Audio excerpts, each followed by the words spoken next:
Hello बच्चों, welcome to online classes. तो इससे पहले वाली जो वीडियो थी उसमें हमने पढ़ा था मेगा स्पोरोजेनेसिस, यानी कि गुरु बीजाणु जनन, यानी कि गुरु बीजाणु मातृ कोशिका से गुरु बीजाणुओं का निर्माण किस तरह से होता है, ये आपको मैंने बताया था। इसमें थोड़ा सा देख लीजिए, एक थोड़ा 30 सेकंड के अंदर मैं आपको समझा दूंगा कि इसमें क्या हुआ था। एक मेगा स्पोर मदर सेल थी, यानी कि एमएमसी, गुरु बीजाणु मातृ कोशिका। इसमें क्या होता है, अर्धसूत्रीय विभाजन होता है। समझो बच्चों, ये क्या है, 2n है, डिप्लॉयड होती है बच्चों। इसमें अर्धसूत्रीय विभाजन होता है। तो अर्धसूत्रीय विभाजन पहले क्या होता है, ये 2 सेल में डिवाइड होता है और फिर ये 4 में डिवाइड होता है। ठीक है, तो ये बताया था मैंने आपको। और ये सेल्स क्या होती हैं बच्चों, हैप्लॉइड होती हैं। ये मेगास्पोर मदर सेल क्या होता है, डिप्लॉयड होता है।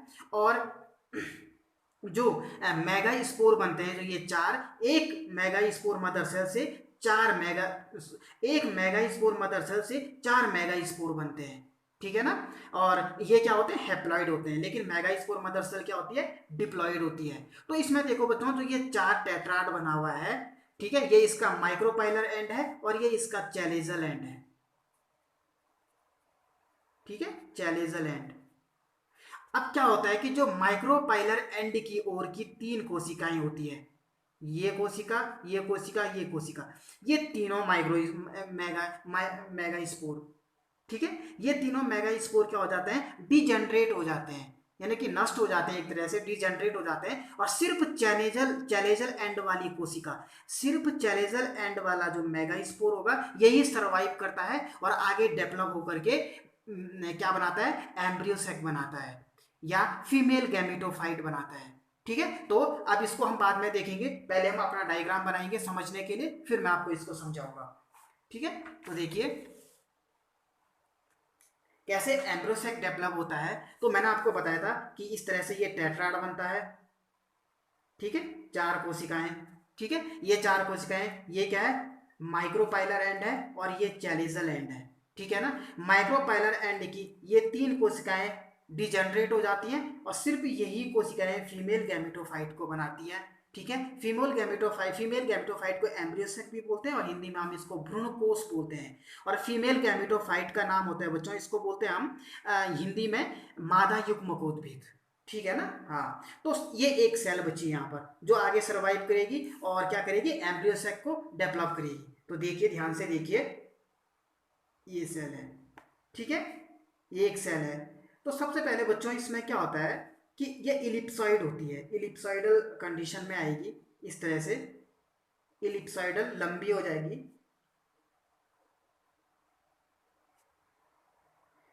ठीक है, और इलिप्सॉइडल जिस समय ये होगी उसी समय इसके अंदर क्या होगा, वैक्यूल भी बनेगी। और ये जो ये केंद्रक है, इसका एक न्यूक्लियस है। ठीक है, ये डिवाइड होगा और 2 बनाएगा, 2 न्यूक्लियस बन जाएंगे यहाँ पर। ठीक है, अब यहाँ पर जो डिवीजन होता है बच्चों, फ्री न्यूक्लियर डिवीजन।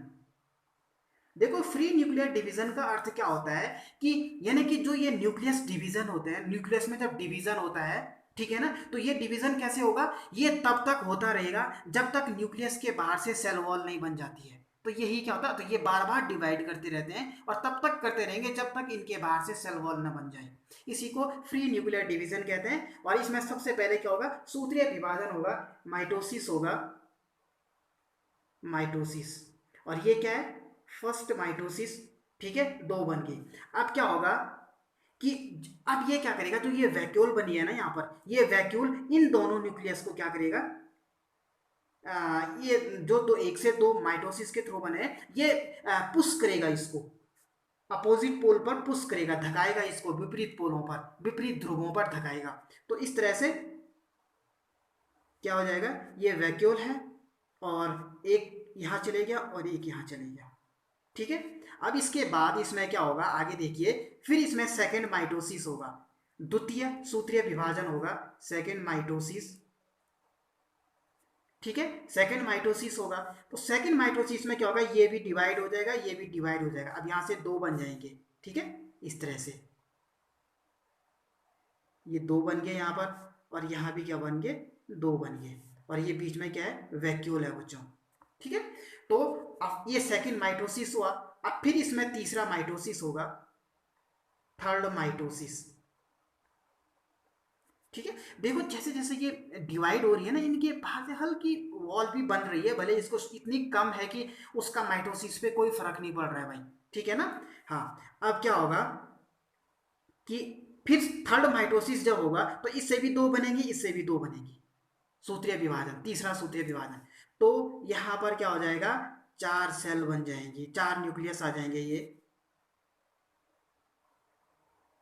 ठीक है, एट न्यूक्लियाई आ जाएंगे, eight nuclear, eight nuclear condition आ जाएगी यहाँ पर, आठ न्यूक्लियस बन जाएंगे, चार यहाँ चार यहाँ। ठीक है, इस तरह से इसमें ये वैक्यूल बनी हुई है। तो बच्चों जो ये जब ये कंडीशन आती है तो यहाँ पर होता है 3+1 अरेंजमेंट, 3+1 अरेंजमेंट दोनों पोल पे,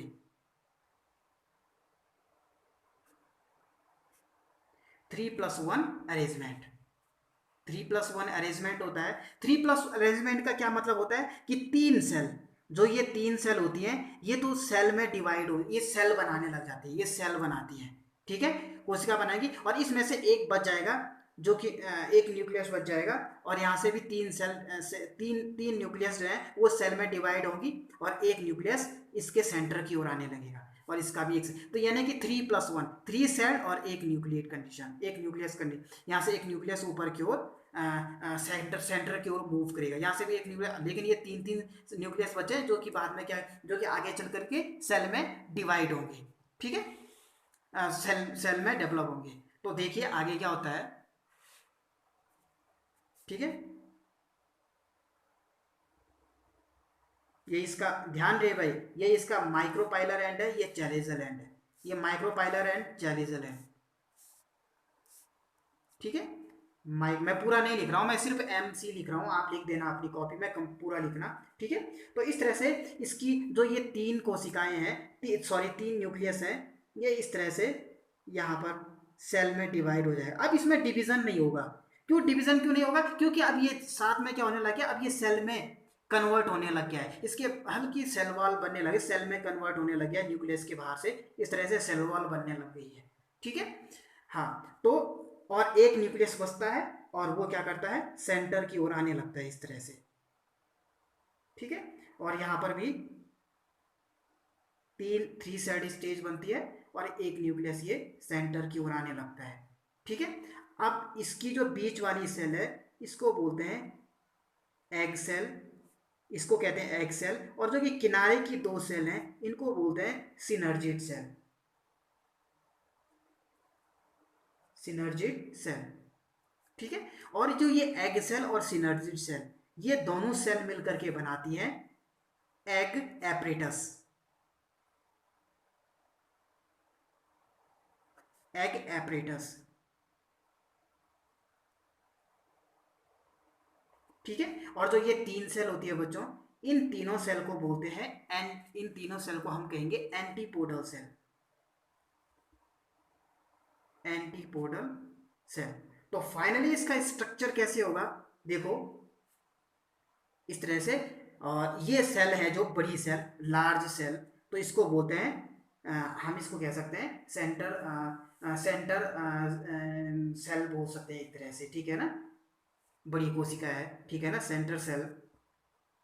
ठीक है, तो इस तरह से देखते हैं कि किस तरह से ये सेल आगे डिवाइड होती हैं।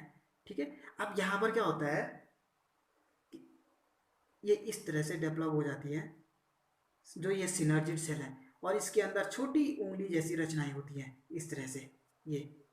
ठीक है, इनको बोलते हैं बच्चों, इनको हम कहते हैं फिलीफॉर्म सेल,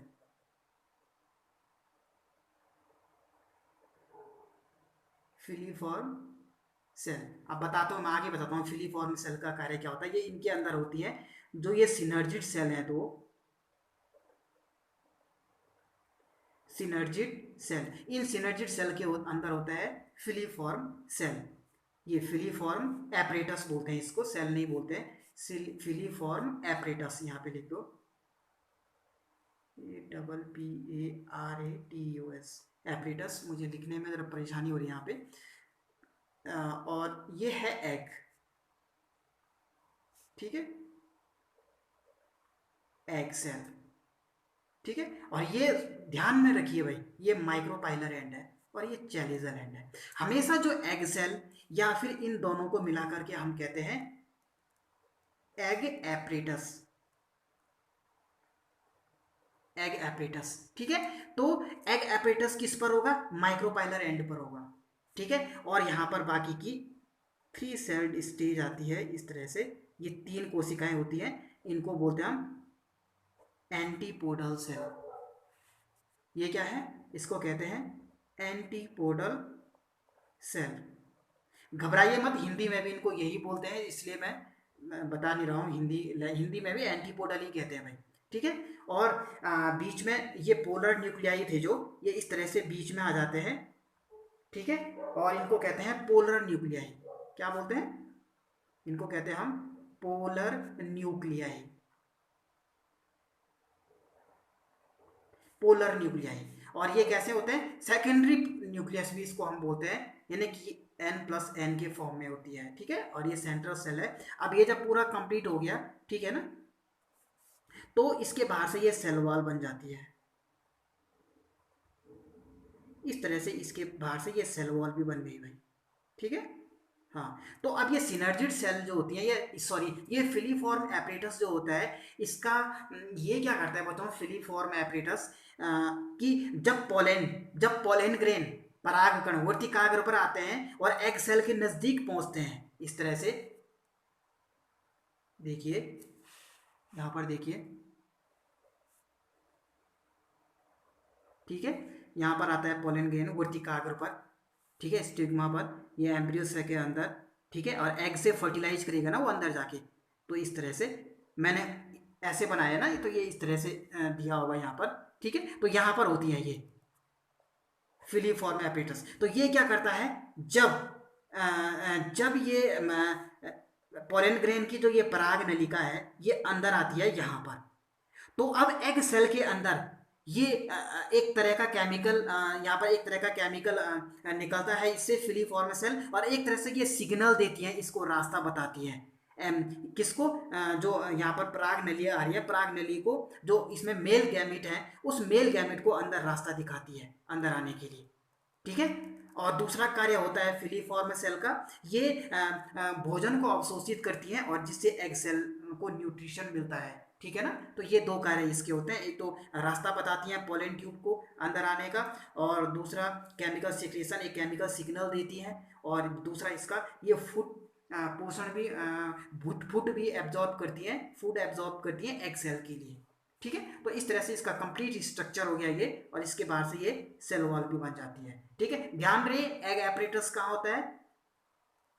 माइक्रोपाइलर एंड पर होता है। और इसमें दूसरी चीज देखिए, अब जो मोस्ट कॉमन क्वेश्चन है और बहुत ज्यादा इंपॉर्टेंट क्वेश्चन है, सारे कॉम्पिटिटिव एग्जाम में और बोर्ड एग्जाम में भी पूछा जाता है, कि basic organisation of female gametophyte और एम्ब्रियोसेक। एम्ब्रियोसेक जो एंजियोस्पर्म का एम्ब्रियोसेक होता है, वो उसका बेसिक ऑर्गेनाइजेशन कैसा होता है? ठीक है ना, फीमेल गैमेटोफाइट का। तो इसमें देखो, न्यूक्लियस कितने हैं? 1 न्यूक्लियस, 2 न्यूक्लियस, 3 न्यूक्लियस, 4 5 6 7 और 8। 2 तो ये हो गए, और 1 2 3 4 5 6 सॉरी, 1 2 3 4 5 6 और 2 8, तो 8 न्यूक्लिएट।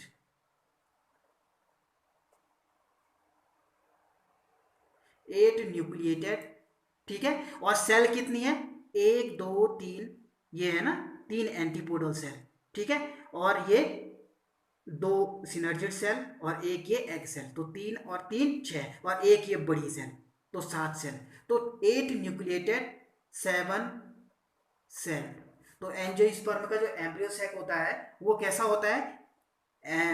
8 न्यूक्लिएटेड और 7 सेल होती है। इसमें 7 कोशिकाएं होती हैं, देखो 3 एंटीपोडल सेल और 2 सिनर्जिड सेल और एक एग सेल, 3 ये और 3 ये, और एक बड़ा सेल ये। ठीक है, एक ये बड़ी सेल, सेंट्रल सेल भी हम इसको कहते हैं, ये बड़ी सेल को, जिसमें सेंट्रल सेल के बीच में ही क्या होते हैं? ये 2 पोलर न्यूक्लियस होते हैं। तो इस तरह से इसका स्ट्रक्चर होता है। ठीक है, और चाहे इसको आप उल्टा बनाओ, चाहे नीचे ऊपर बनाओ, चाहे नीचे बनाओ, लेकिन सिनर्जिड सेल जो होंगी और एग एपरेटस जो होगा वो माइक्रोपाइलर एंड पर ही होगा। इस चीज का ध्यान रखिएगा। जैसे कि यहाँ पर क्या दिया हुआ है, ये अब देखिए, ये पहले 2 बना, मैंने समझा दिया है कैसे बना, 2 से 4, 4 से 8 बने, और 8 के बाद क्यों नहीं बना, क्योंकि धीरे धीरे यहाँ पर फ्री न्यूक्लियर डिवीजन हो रहा है। क्यों नहीं बना, क्योंकि इसके बाहर से क्या हो रहा है, धीरे धीरे सेल वॉल बनने लग जाती है, ये सेल में कन्वर्ट होने लग जाते हैं, इसलिए इसमें डिवीजन रुक जाता है। ठीक है। हाँ, तो इस तरह से ये बीच वाली सेल जो होती है ये एग होती है, और किनारे की 2 सिनेप्टिड सेल। ये सेंट्रल सेल है, बड़ा सेल, और इसमें 2 पोलर न्यूक्लियाई है।